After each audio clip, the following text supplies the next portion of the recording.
Grabe, ang ganda nitong bagong flagship smartwatch ni Halo. This is the all-new Halo Watch Hyper, featuring a beautiful 1.97-inch AMOLED display, built-in GPS, offline maps, AI voice assistant, 5 ATM water resistance, at marami pang premium features. So stay watching guys, we're going to talk about more with this when we get back.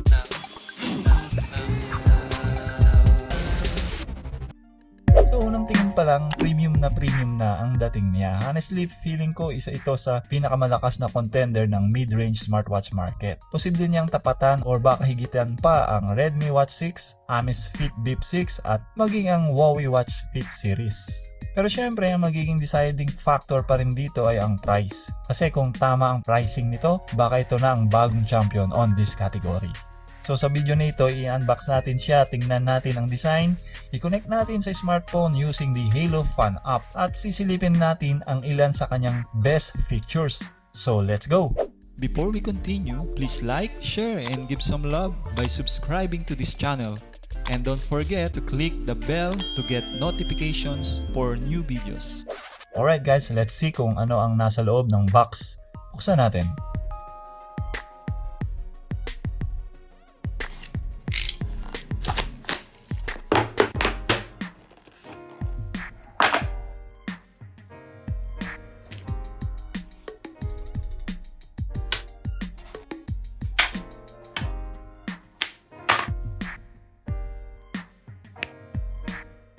Inside the box, we got the USB cable, the manual guide,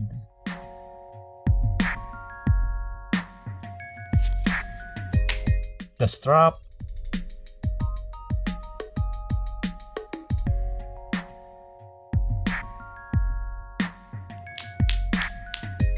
una syempre nandito ang Halo Watch Hyper.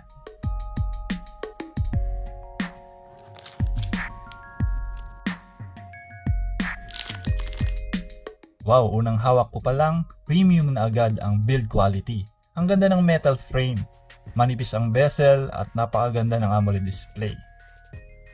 Meron tayong magnetic charging cable, documentation at quick user guide para sa initial setup. Simple lang ang packaging pero nandito na lahat ng kailangan mo para makapag-start. Premium ang design, maganda ang AMOLED display, madaling i-connect at promising ang mga features gaya ng GPS, offline maps, downloadable watch faces, smart notification at iba pa.